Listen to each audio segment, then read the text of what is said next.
Hello friends, last class में हमने Hindi medium में सेकंड लेसन विलियन की बात कर रहे थे। इसमें हमने अणुसंख्या गुणधर्म टॉपिक चल रहा था। क्या बात हमने अणुसंख्या गुणधर्म विलियन के वे गुण है जो विलियन में उपस्थित विलय गुणों की संख्या पर निर्भर करते हैं। 4 अणुसंख्या गुणधर्म की हमने बात की थी। पहला था वास्तव अवनमन, वास्तव आपेक्षिक अवनमन कर लिया था हमने। आज अपने सेकंड अणुसंख्या गुणधर्म करने जा रहे हैं, कौन सा नाम उन्नयन। अच्छा, एक बात और मैं कहना चाहूँगा कि अणुसंख्या गुणधर्म के नाम से एक्चुअली अपने करते क्या हैं, उन प्रायोगिक विधियों को पढ़ते हैं जिनके द्वारा किसी द्रव्य का मूलक द्रव्यमान ज्ञात किया जाता है। ठीक है ना। तो सेकंड अपने करने जा रहे हैं, कौन सा नाम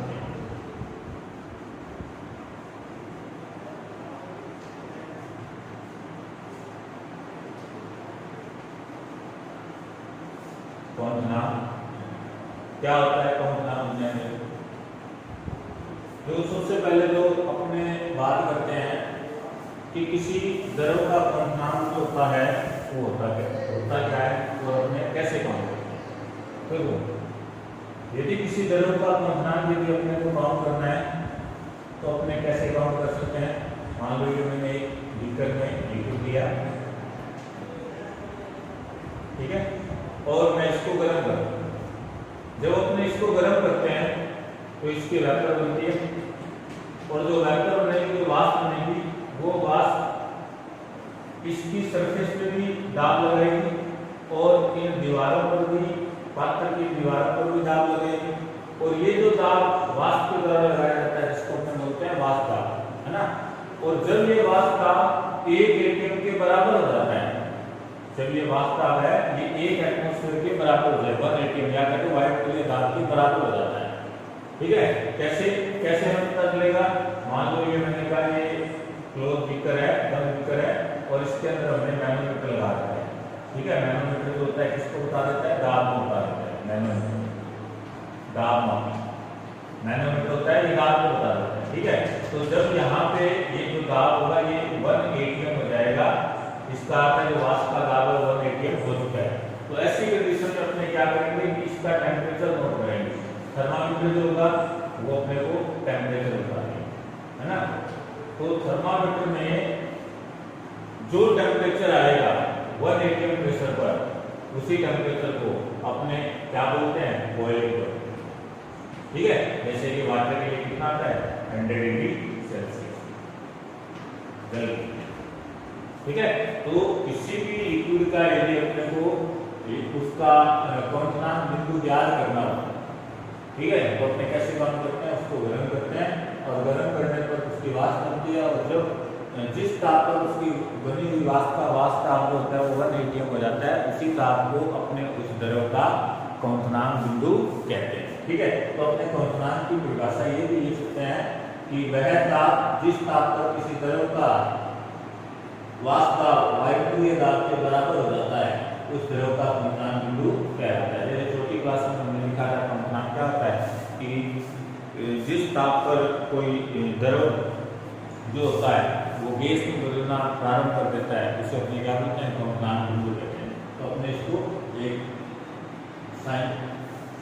साइंटिफिक लैंग्वेज में, वैज्ञानिक भाषा में इसको ऐसे लिख सकते हैं कि जिस ताप पर द्रव से बनी हुई वाष्प का वास्तव वायुमंडलीय दाब के बराबर हो जाता है, उस ताप को अपने उस द्रव का क्वांटम। ठीक है, तो ये तो हो गया क्वांटम। अच्छा, अब मान लो कि मैं ये कहता हूँ कि कोई लिक्विड है मेरे पास, और उसके वेपर प्रेशर और उसके टेम्परेचर के बीच में ग्राफ है, उसके वास्तव और टेम्परेचर के बीच में ग्राफ है।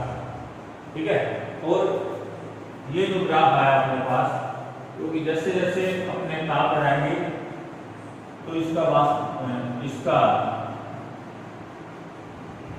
ताप बढ़ाएंगे तो इसकी जो वाष्प होगा वो भी बढ़ता रहेगा। तो ये ग्राफ मैंने ये कहा कि ये मान लीजिए इस प्रकार से ग्राफ है।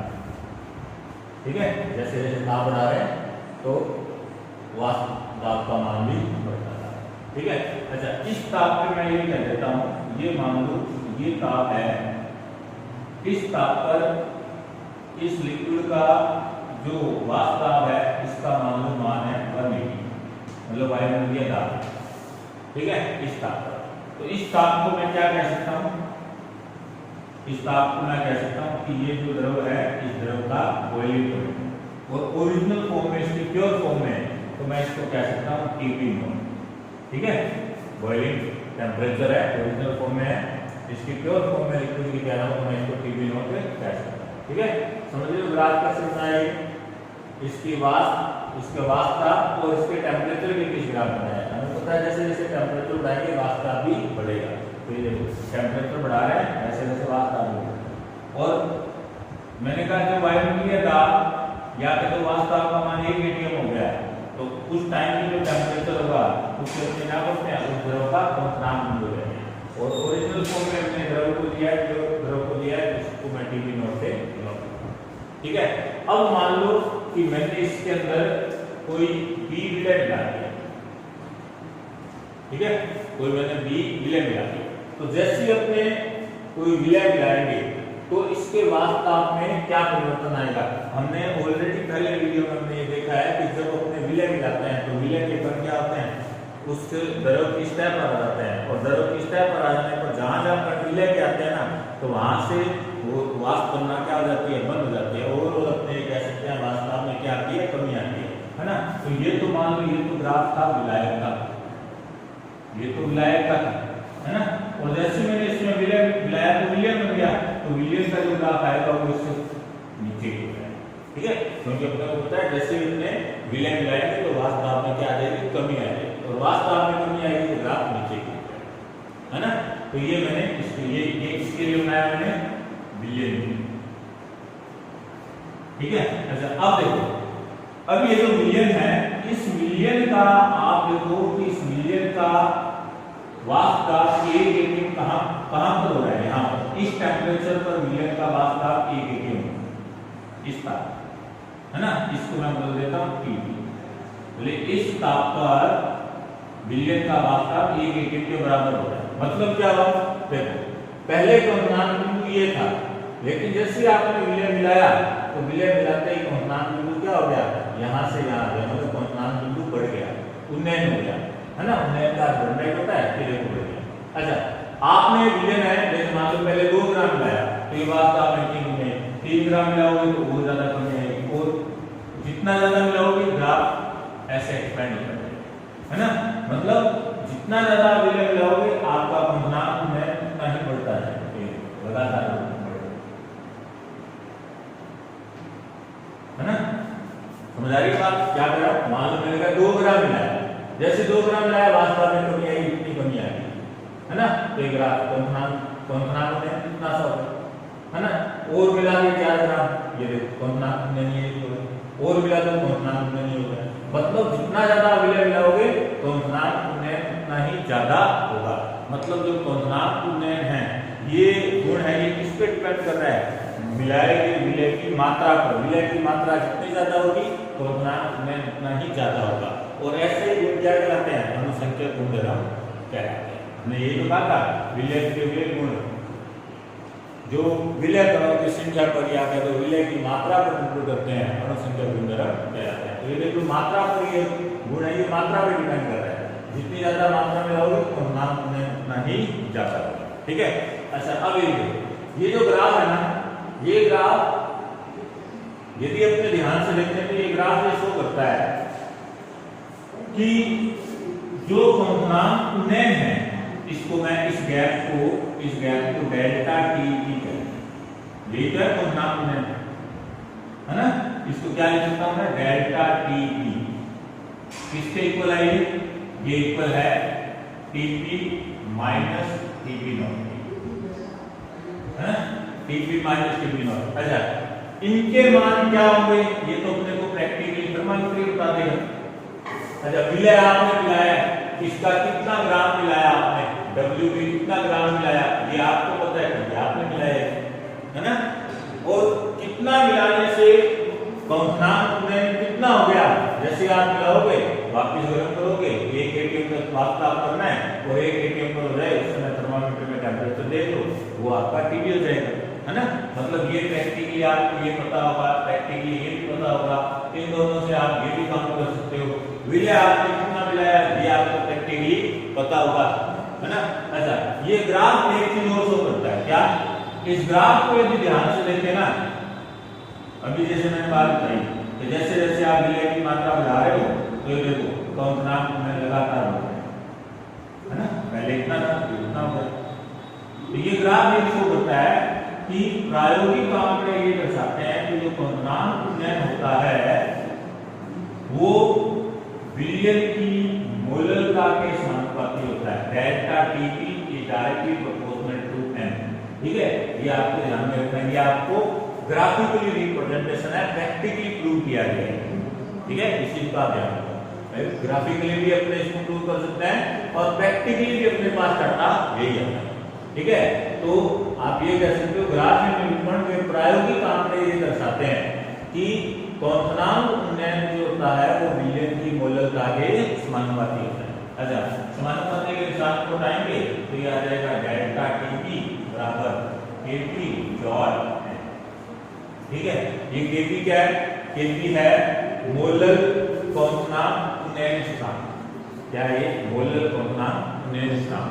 इसको मूल्योस्कोपिक नियतांक भी कहते हैं, ठीक है। अलग अलग विलायक के लिए इसकी वैल्यू जो होती है अलग अलग होती है, जल के लिए बेंजीन के लिए अलग अलग होती है। जो भी इसकी वैल्यू होती है, वाटर के लिए आपको याद रखना होता है 0.52 केल्विन किलोग्राम पर मोल, है ना। वाटर के लिए आपको याद रखना है। और अदर नेफ्थलीन है, बेंजीन है, यदि अदर कोई विलायक आपको दिया जाता है तो नो डाउट आपको क्वेश्चन के अंदर दिया होगा, ठीक है। तो जल के लिए आप इसकी वैल्यू याद रखें 0.52 केल्विन किलोग्राम पर मोल, ठीक है। तो ये हो गया मोलर उन्नयन सूचकांक।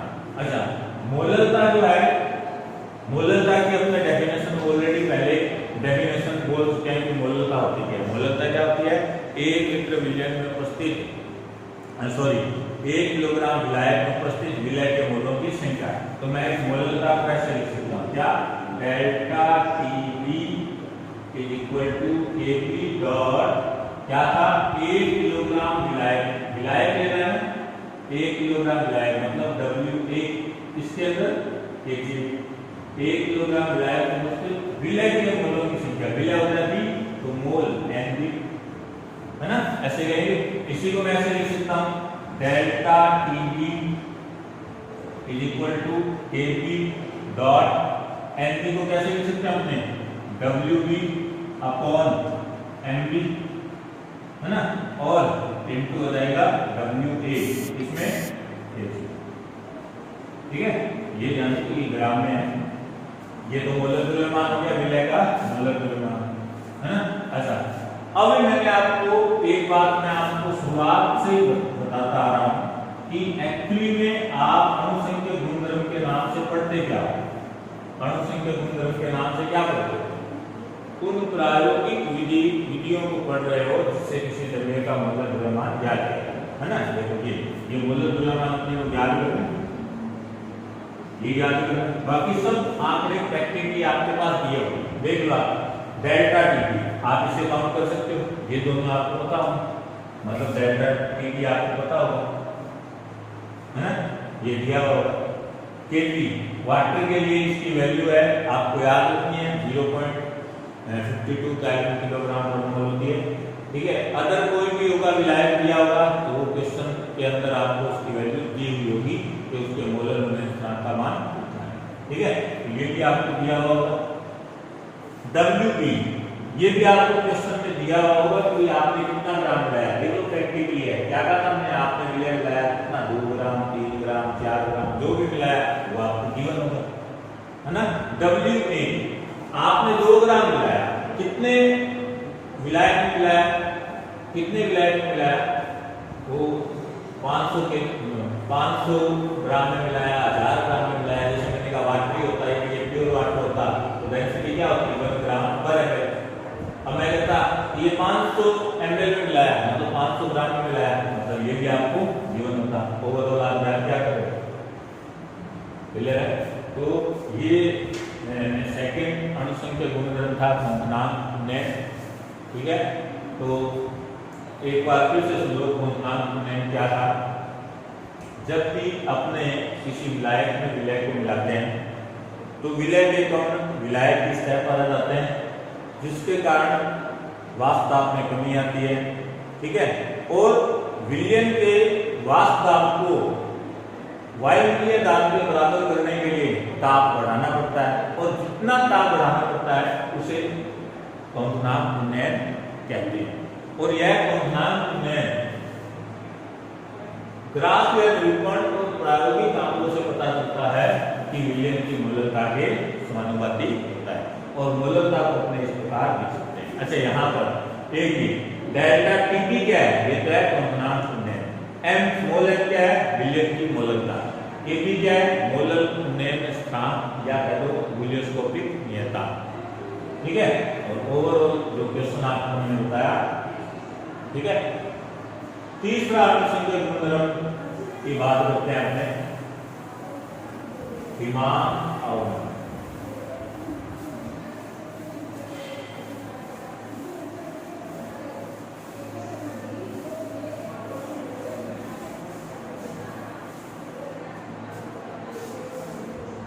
विमान अवनमन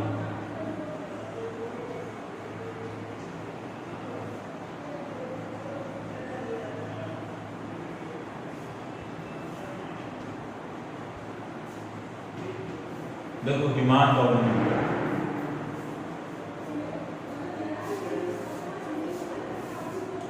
मान लो सबसे पहले तो अपने हिमांक को समझते हैं कि हिमांक मैं किसी द्रव्य के वेपर प्रेशर और टेम्परेचर के बीच में ग्राफ, ठीक है। अब आपको ये पता होना चाहिए कि द्रव्य की भौतिक अवस्थाएं जो होती है वो अंतर परिवर्तित होती है, मतलब किसी द्रव्य को अपने लिक्विड से गैस में ला सकते हैं, लिक्विड से सॉलिड में भी ला सकते हैं। अब मान लो मैं ये कहता हूं कोई द्रव्य है, और वो जो द्रव्य है उसकी द्रव अवस्था के लिए जो ग्राफ आ रहा है वो ये, उसके बाद ताप,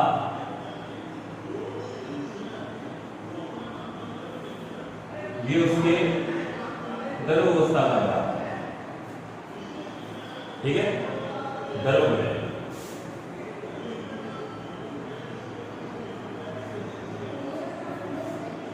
ठीक है। और फिर मैं कह रहा हूं यही विलायक है, इसकी ठोस अवस्था के लिए ग्राफ बना रहा हूं, ठीक है ना, इसकी ठोस अवस्था के लिए मैं ग्राफ बना रहा हूं।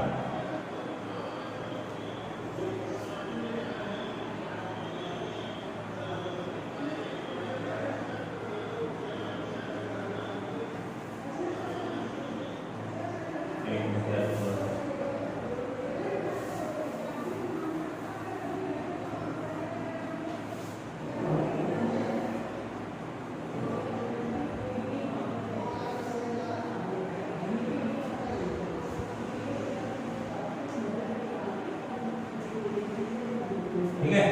और अब मैं ये कहता हूं कि इन दोनों अवस्थाओं के लिए आप ये देखो कि कौन से टेम्परेचर पर दोनों का वाष्प दाब बराबर होता है। ये टेम्परेचर है, इस टेम्परेचर पर द्रव्य की द्रव और ठोस दोनों ही अवस्थाओं का वाष्प दाब बराबर है। और जिस ताप पर द्रव्य की द्रव और ठोस अवस्था के वाष्प दाब बराबर हो जाते हैं उसे अपने बोलते हैं उस द्रव्य का क्वथनांक बिंदु, ठीक है। और शुद्ध अवस्था में लिया तो इसको मैं TF बोलूंगा। क्लियर के बाद ये तो हो गया शुद्ध द्रव का क्वथनांक बिंदु TF नॉट। एक बार फिर से सॉरी हिमांक बिंदु TF। हिमांक की हमने छोटी क्लास में परिभाषा क्या लिखी है, हिमांक बिंदु कि जिस ताप पर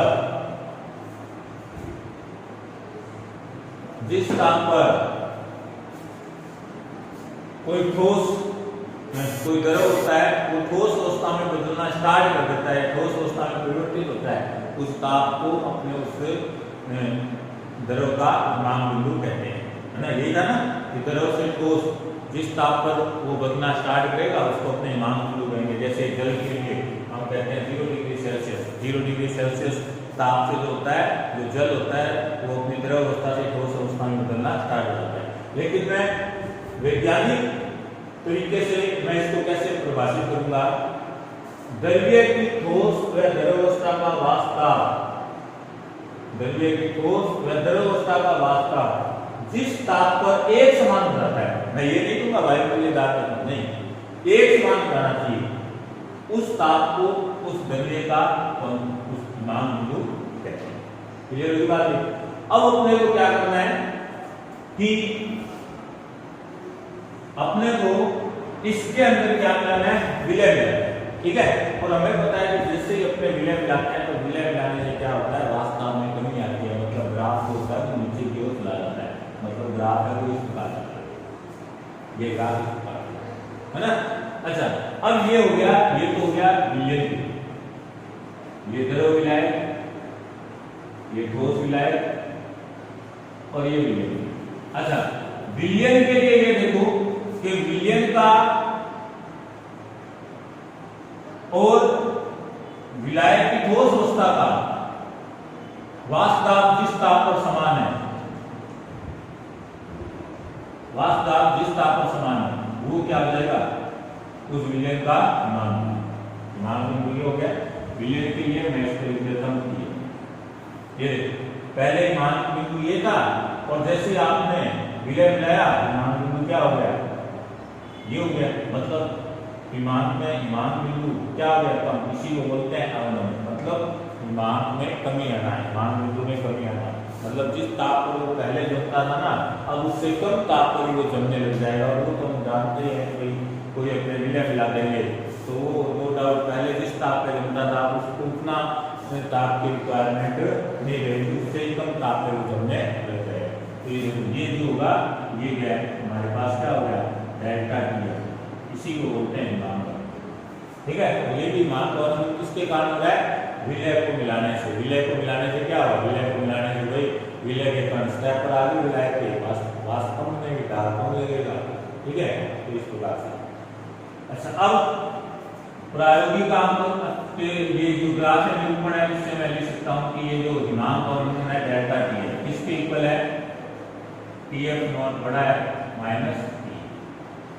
अच्छा, ये दोनों प्रैक्टिकल डाटा है, आप काउंट कर सकते हो, ठीक है।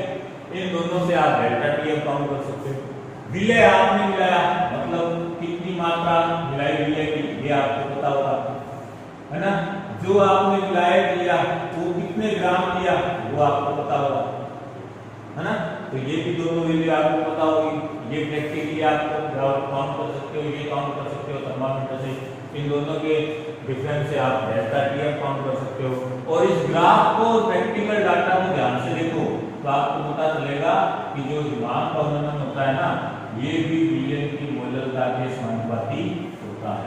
और इस प्रोपोर्शनल साइन को हटाएंगे तो अपने स्थिरांक लगाएंगे, ठीक है। ये हो जाएगा kf डॉट m, इसको बोलते हैं क्रायोस्कोपिक नियतांक बोलते हैं, या इसको बोलते हैं मोलर हिमांक अवनमन स्थिरांक, ठीक है।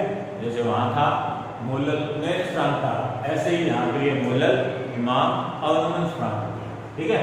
या फिर इसको बोलते हैं क्रायोस्कोपिक नियतांक, वहां था जूलियोस्कोपिक नियतांक, यहाँ है क्रायोस्कोपिक नियतांक।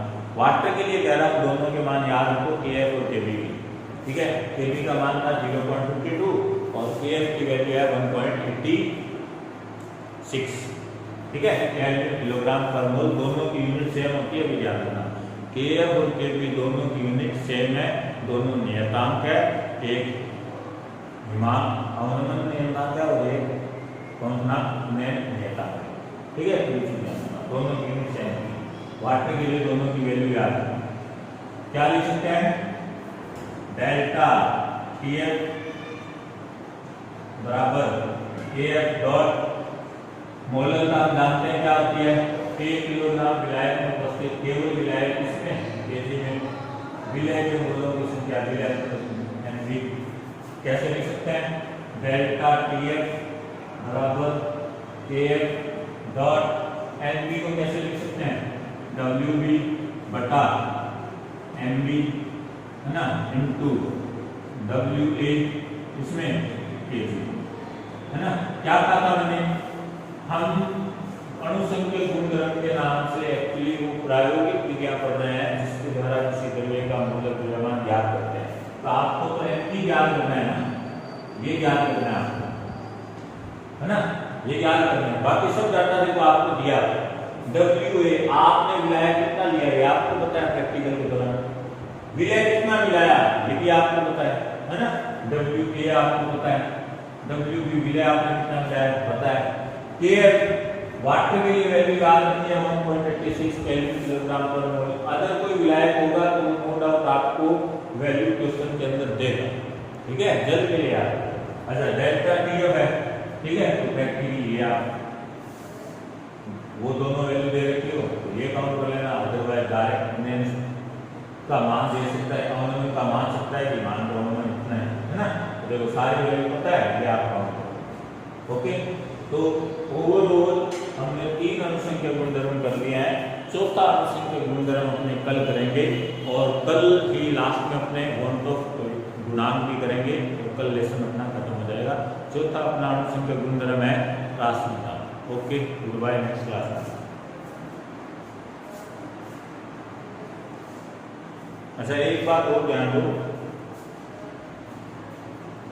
इंग्लिश मीडियम और हिंदी मीडियम दोनों बच्चों के लिए मैं बता रहा हूँ कि भाई नोट्स जो हैं यहाँ तो मैं आपको सिर्फ ये समझा ही रहा हूँ रफली, बाकी आप कोशिश ये करें कि आप नोट्स बना भी लें तो पुराने जो बच्चे हैं उनसे कॉपी लेके और आप नोट्स बना लें, ताकि आपके मान लो नोट्स बने हुए भी होंगे तो आगे जब भी ऑफलाइन क्लासेज होगी तो आपके पास नोट्स होंगे तो समझाने में इतना टाइम नहीं लगेगा और आपके जो भी डाउट वगैरह होंगे तो क्लास में आप पूछ सकते हो तो वहाँ क्लियर हो जाएगा, ठीक है, क्योंकि एक्चुअली दिखाने में थोड़ा टाइम ज़्यादा लगता है।